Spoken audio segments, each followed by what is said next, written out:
Thank you very much, Senior Superintendent Stephanie Lindsay, for mastering the ceremonies proceedings so far.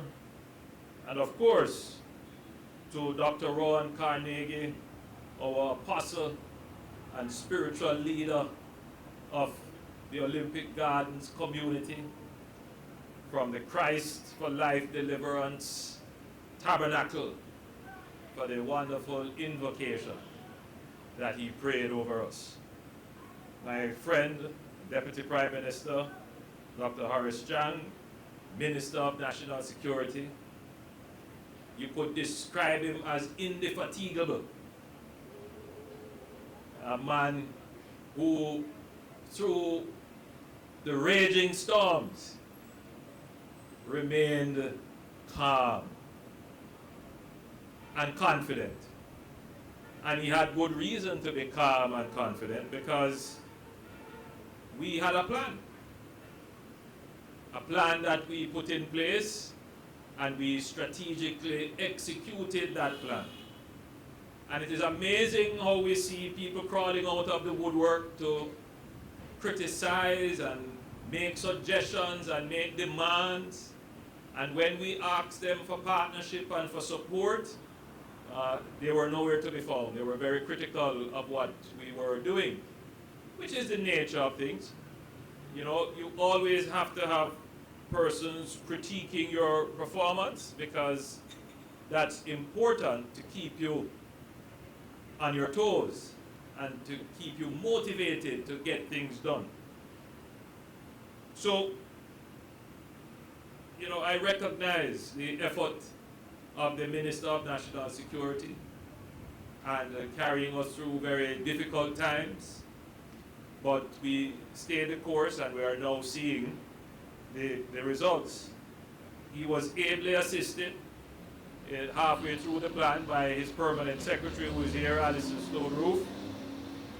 And I need to say this because the minister's work is to develop policy, to be a good advocate, a good motivator, and a good communicator. But plans don't materialize by themselves. It takes instrumental, dedicated, strategic work so that all the T's are crossed and the I's dotted, so that we are doing everything according to the rules that we set.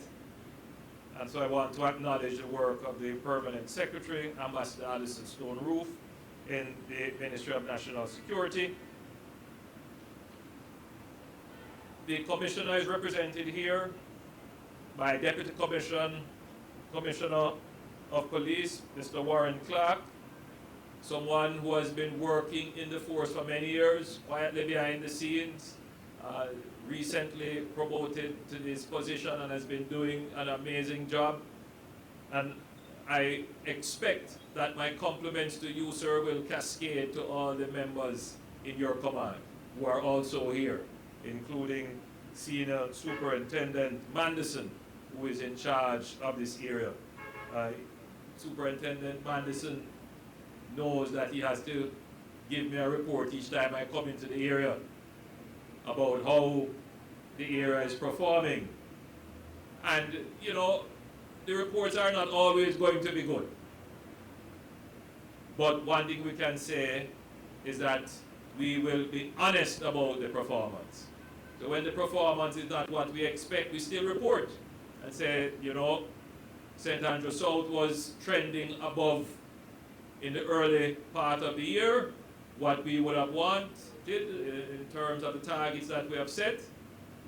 And today I'm pleased to report that Superintendent Mandison has reported to me that he is now one homicide less today compared to last year this time.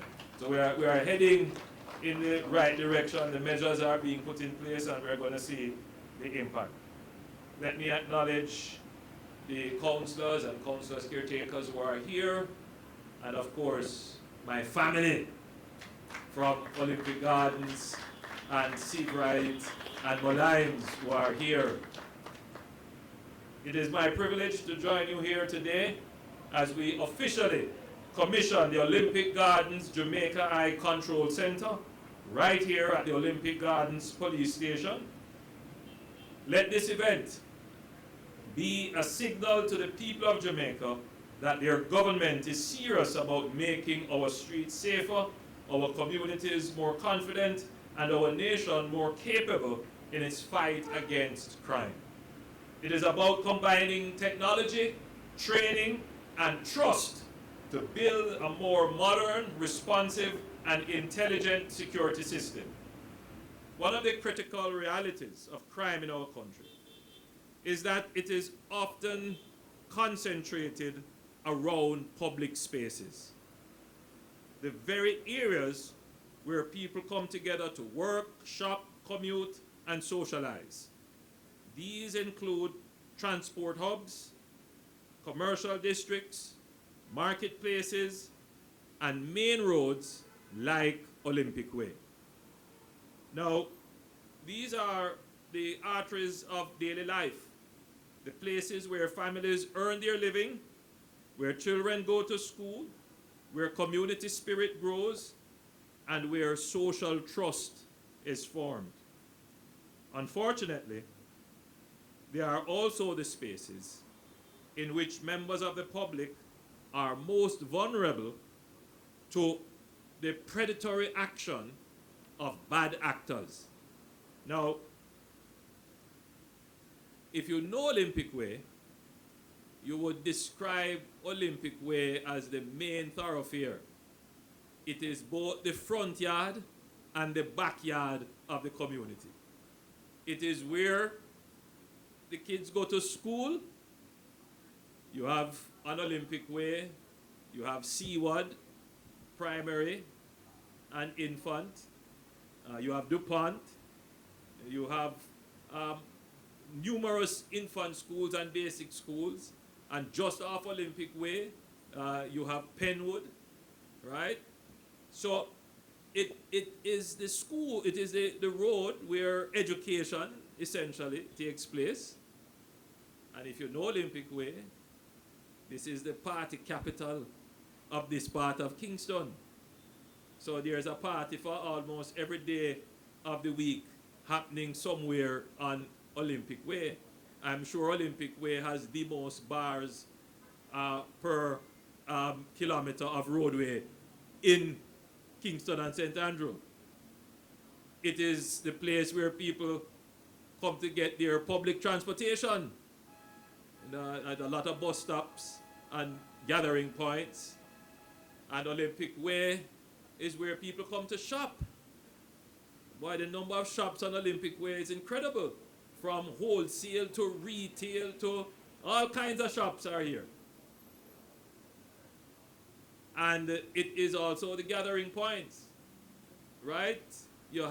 This is where you have the little football field here, which we are converting, and we're going to create a nice little scrimmage field there when it is finished. And of course, you have the Kling Oval. And then, competing with the number of bars, I think you may have as many churches as bars. There's a whole lot of churches on Olympic Way. So you see, it's the center of life. The center of life. But these public places are oftentimes the targets of criminals. And if we want to truly build the economy, and every time I use that word, I suspect when I say economy, people hear money. Right? But the economy is more than money. Right? The economy is how you make your living. It is a place where you exchange your talent and skills, where you get reward for that in wages, and then you take that and you go and purchase goods and services.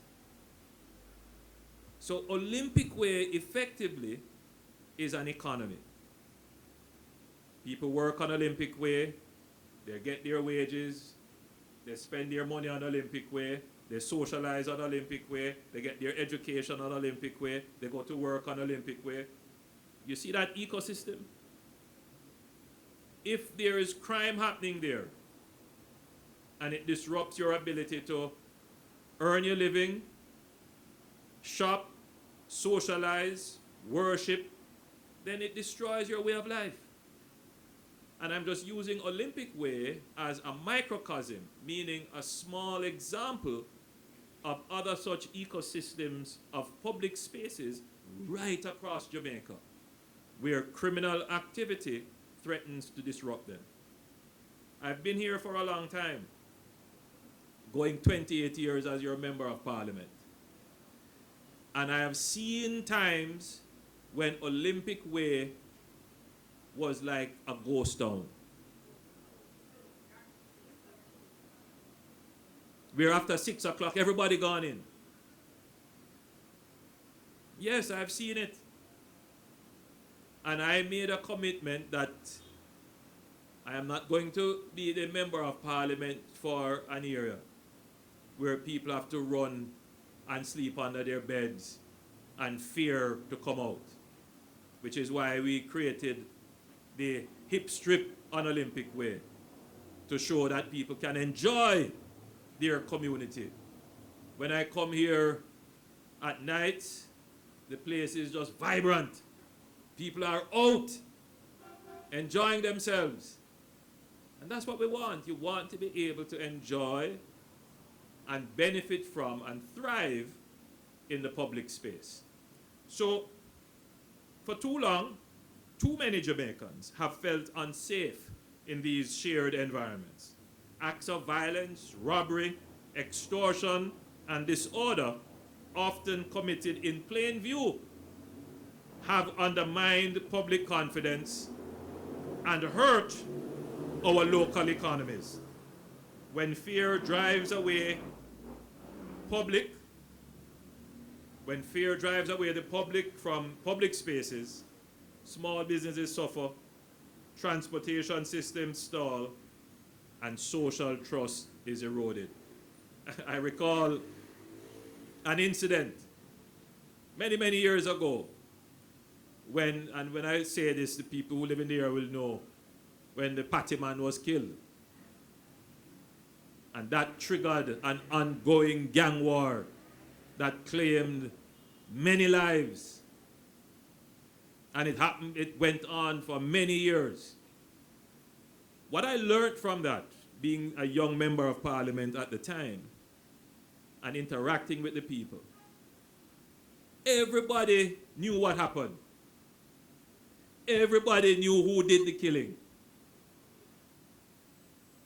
Nobody would talk. Nobody would say anything.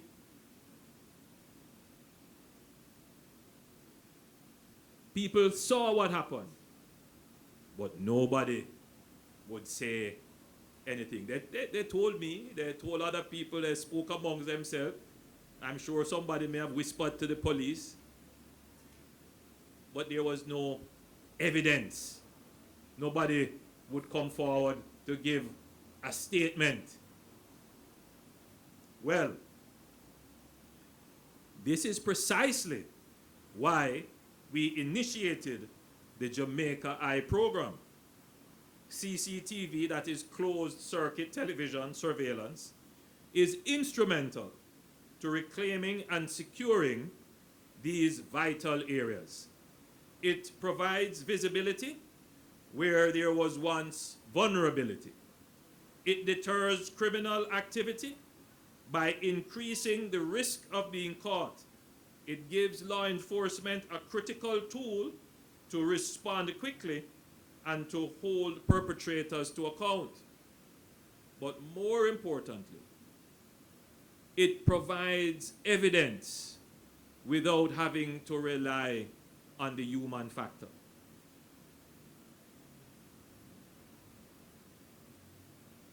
It provides the evidence without you having to rely on someone who may be fearful to come forward to give a statement. So a gang war that was extended for almost 2 years and claimed many lives could have easily been ended if the initial shooting that triggered this internecine war was spotted and the evidence objectively provided. We could have stopped it in its track. We didn't have that tool then. We are ensuring that that tool is here today. So, more than that, it gives the reassurance to the public that the state is present, that there is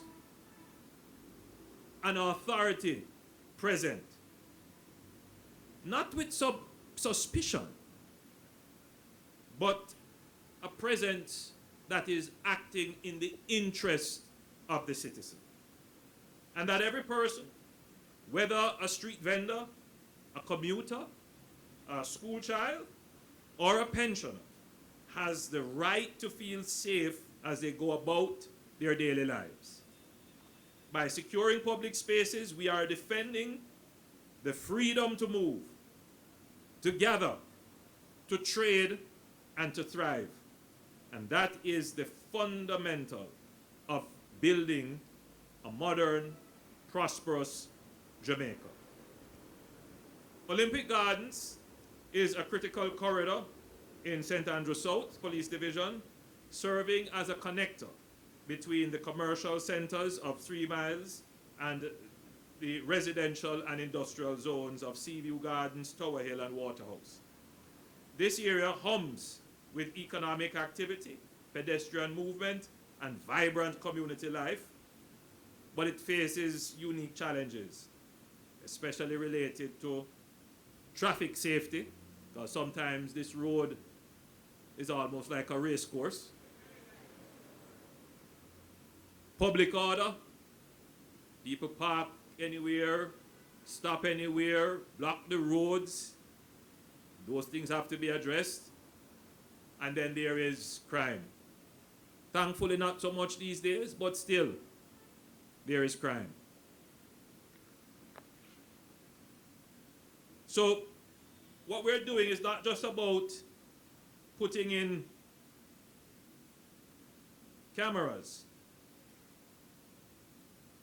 What we're doing is securing the public space. Recognizing this, the Jamaica Constabulary Force identified the area as a priority zone for surveillance. And today, I'm proud to say we have acted decisively.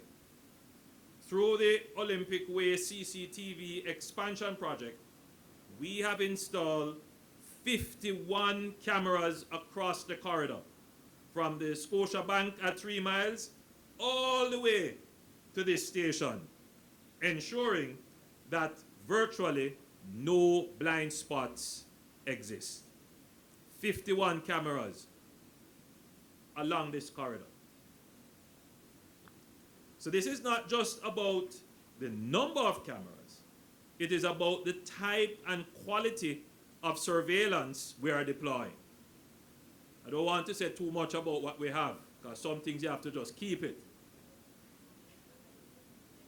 But it is important to let the criminals know, we see you, we know you, we can find you, and we will reach out and touch you.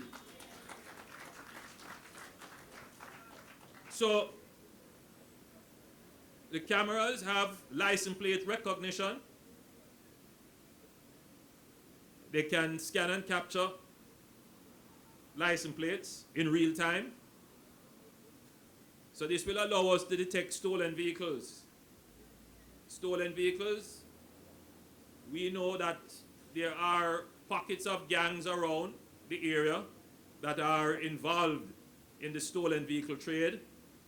We are going to find you, and we're going to break up your gang. These are fixed high-definition cameras, and they are mounted at critical junctions. So they are focused on schools, and public spaces, public buildings, and they provide constant visibility. So they're not off sometime and on sometimes. These are the latest cameras, and I'll say a few words about that. So these have 99% uptime. They are very energy efficient, and you're dealing with the best technology. And these cameras have the ability to pan, tilt, and zoom. So from within the control center, it's not just fixed at a location. The operator can tilt the camera and move it and zoom in.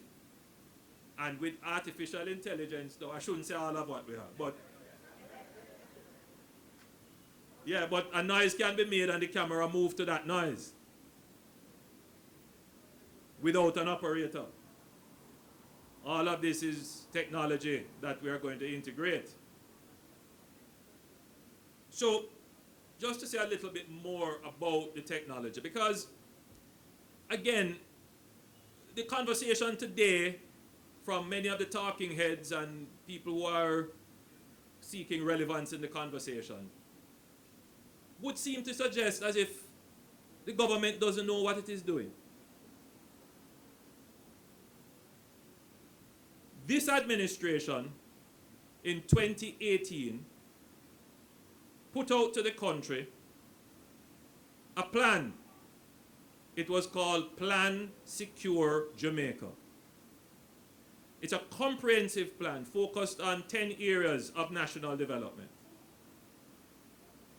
And that plan included the strengthening of the JDF to ensure that we have domain control.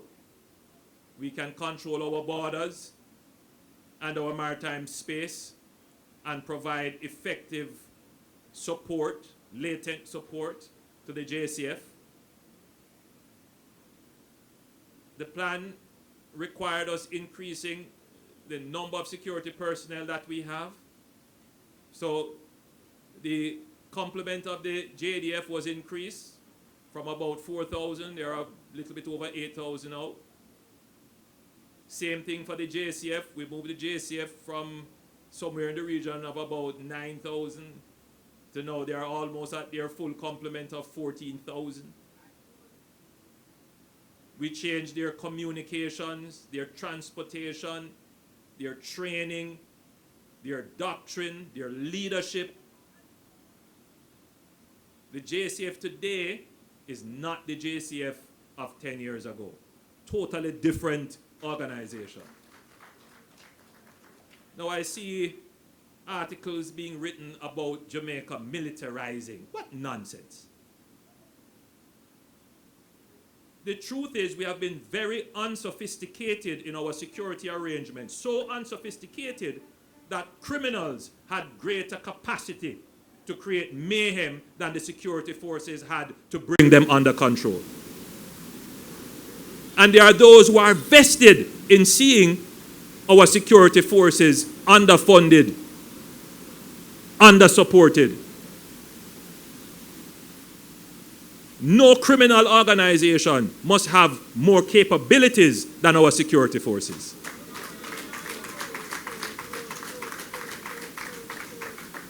And so under Plan Secure Jamaica, we put the money to back that.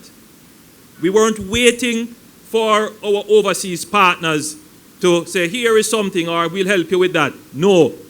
When it comes to security, you must take your own money and secure yourself. And so we took our own resources, the dividends of our good economic management. So for those people who talk about economy can keep you secure. Because no other government was able to do what we did in terms of the expenditure that we have made in the security forces. When we took over, we didn't have one operating offshore patrol vessel. Today we have several. The average person wouldn't understand the benefit of having that. But if we didn't have that, the influx of persons who would come in from other areas where there are challenges, for example in Haiti, would be huge. But because we made that investment well in advance of the situation in Haiti, Jamaica has consistent presence in those waters.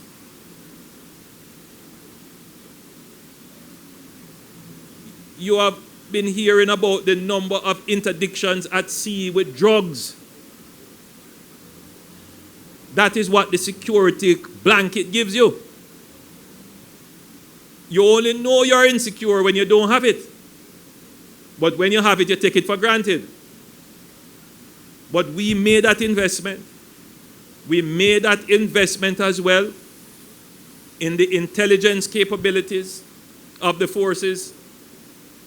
So we are not going with a net to catch criminals.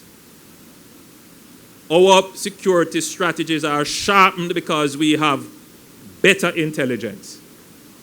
And more than that, you would have seen many crimes being committed. And within days, the police have been able to identify the perpetrator and bring them to justice because their investigative capacities have been increased as a result of the investments that we have made. So, for those who are late to the game, we have been at this for a very long time, making the investments, making the strategic moves, putting the right people in place to be able to be at this point where we can see results. So, what we have built here today, which is an example of that investment, this is a brand new police station that replaced the old police station, which was an old NHT scheme building that we had catched up the police inside there. This administration came and we built a state-of-the-art facility, an example of the kinds of investment that we have made. Today, we are now launching, not just in building, but in technology. Because everybody is saying, you need to have cameras. What happened to Jamaica Eye? You need to have cameras. And there is a notion that you can walk into Best Buy or order on Amazon and take up a camera and stick it up somewhere. Not understanding that retail and commercial level operations is a whole different and lower level than security operations. When you have to think about, first of all, the uptime, so it's a whole different quality of equipment. Then you have to think about cyber attack and cyber security. It's a whole different level of securing them. Then you have to think about integration. The software and the operations of these equipment have to be able to backward integrate into what the legacy stuff that you already have. And then the camera is just one element. You need broadband, because one thing for the camera to capture the image, where is it going to be stored? And how are we going to access that camera? So before you can put up camera, you need broadband. And some of you would see that the government of Jamaica has been installing GovNet broadband capabilities right across Jamaica. Yes, we have been doing that quietly and silently. The public would know this, but we have increased our broadband capabilities. This is only possible because we have done that.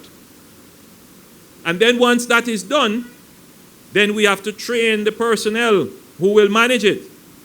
So we will have a center here where persons will be able to monitor on the screens what is happening with the 51 cameras. But I go one step further, which I'm certain that the Minister of National Security had already spoken about this. The government of Jamaica is investing in a C5 center. I don't want to go into too much detail because I don't want the criminals to know what we have. But what is happening here in terms of the cameras will be fed into our national strategic coordination of the cameras and other sensors that are deployed across Jamaica. So that C5 center is very close to being operational. Cost a significant amount of resources. We have funded it. So we're not just talking about security, we are putting it in. So all the people talking about cameras and body-worn cameras, come on, man, the government knows what it is doing. And we are moving with speed and alacrity to have it installed. You know, it is in the government's interest, in your interest, that our police officers have body-worn cameras. And as fast as possible, we want to have those deployed. But we don't want to have cameras that we put on and then it doesn't work. It's not about cameras. It's about an ecosystem where each officer can capture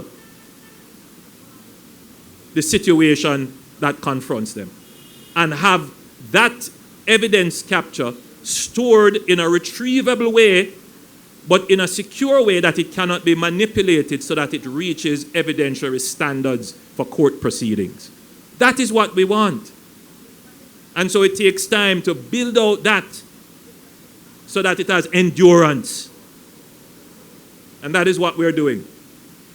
We don't want to have a security force where people fear our police more than they fear gunmen. That is not what we want.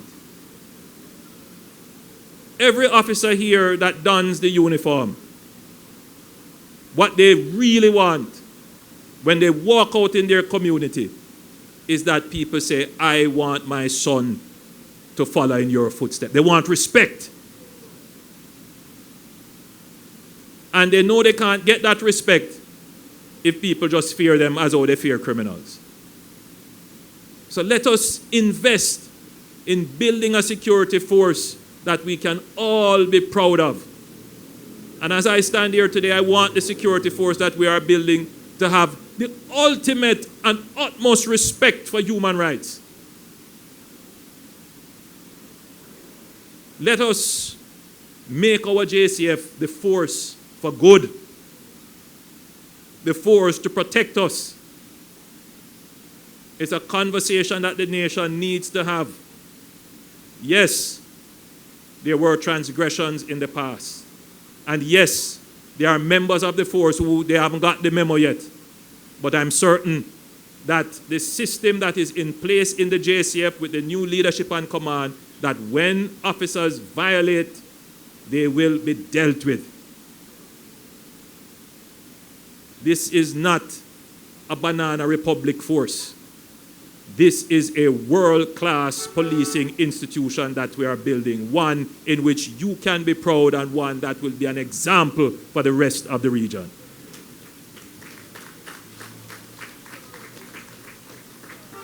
So what we have created here is a layered, intelligent surveillance ecosystem, one that empowers the police to act proactively and not just reactively. So this is the first for Kingston and St. Andrew, but it is a model for the rest of Jamaica. We're going to be deploying this right across Jamaica. This project is the first full-scale, ground-up installation under the Jamaica Eye program within the corporate area. It cost just over $100 million, and it was implemented between April 2024 and February 2025. You see how long it took? But it was in discussions long before that. It had to go through contract, procurement. Well, it went to the public investment, then to procurement, then to contracting, then to implementation, and here we are today. Because we had to make sure that the cameras we select were the best. So let me say it clearly, this is a smart investment in our people's safety, and this is only the beginning. As you may know, Cabinet has approved a strategic master plan for the expansion of the Jamaica Eye network. Over the next 3 years, we will add 2,500 cameras across Jamaica, island-wide. Already, 500 of those have been earmarked for Portmore, Olaba, Port Antonio, We are building out a national infrastructure of safety. So for all the people who are quick to retort, where are the cameras, where are the cameras? You're going to get camera till you don't know what to do with it. Then you're going to hear the complaint. Too much camera, we have too many cameras. Right? But you know how our government works. You have the people who make up noise and talk, and when they had the chance they never do anything, but they all have mouth now. But this is the government. Regardless of what you want to say, we get things done, and we get it done properly and with endurance. So they have been talking about this for a long time, but we got it done. We got it done. You're going to have, with this round, 2,500 cameras installed in the next 3 years. We have started with this, and it's just going to be rolled out systematically now. So the cameras installed here are not isolated. They are part of a national grid. The footage can be accessed not only by officers here at Olympic Gardens, as I've said, but also by the police emergency control. That means improved coordination, faster response times, and better outcomes when seconds matter. This level of real-time integration is what modern policing demands, and we are equipping our officers not just with more tools, but with the right tools. The monitoring center here at Olympic Gardens will be staffed by trained personnel, guided by principles of privacy. I want to emphasize that. These persons who will be trained to monitor the cameras, they have to understand privacy. I know our culture where somebody gets some information and they pass it on to their friend. I want to be clear about that. That we are not just putting up cameras, we are putting in systems of accountability so that the officers who will have access to monitor these things understand that there are consequences for them if they breach the fundamental privacy rights of the citizens of Jamaica,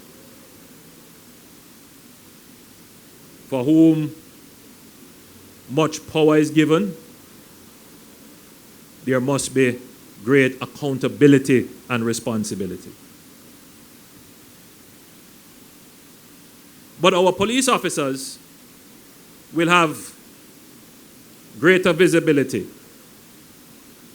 of what happened. Last year, I was in this area because just across the road from here, a murder took place across from the police station. I was very distressed by that. But of course, there were no cameras.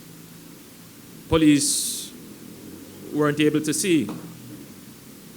No, that will not be the case. In fact, that was one of the kind of driving events behind getting the cameras installed here. And so I want to say that with this installation, I have said to the Minister of National Security that I am going to allocate from the CDF a further $5 million to place additional cameras, because you have the backbone now, you have the system in place, so it's just a matter of building out more cameras. So on the off roads for Olympic Way, those roads that don't have visibility, we're going to put cameras on those roads. And I'm not going to pressure the Ministry of National Security budget because I want you to go to other communities with this. But I'm going to put the cameras in some of the off roads so that the criminals have nowhere to hide. That when they think about committing an act in Olympic Way, they think twice. And the reason why I'm doing this is that just a few weeks ago, there was a drive-by shooting in one of the off-roads where a 14-year-old Jamaican girl who could be a lawyer, doctor, teacher, who could have given so much to the country, moments before she asked her mother for some money if she could go to the shop to buy, I don't remember what it was she did like, crab. Just down the road from her house. And the mother went into her pocket, gave her daughter no expectation that some low-life beast would come and claim the life of her daughter over some foolishness, over who thief, who for gun. And we must have pity and sympathy on those people. We must come out and protest on their behalf. It is time that Jamaica stands up and be definitive. We must stand up and protest for the victims. And that 14-year-old girl shot in her head. Innocent. And we protest for criminals. Every Jamaican should resolve that we must get rid of the criminals.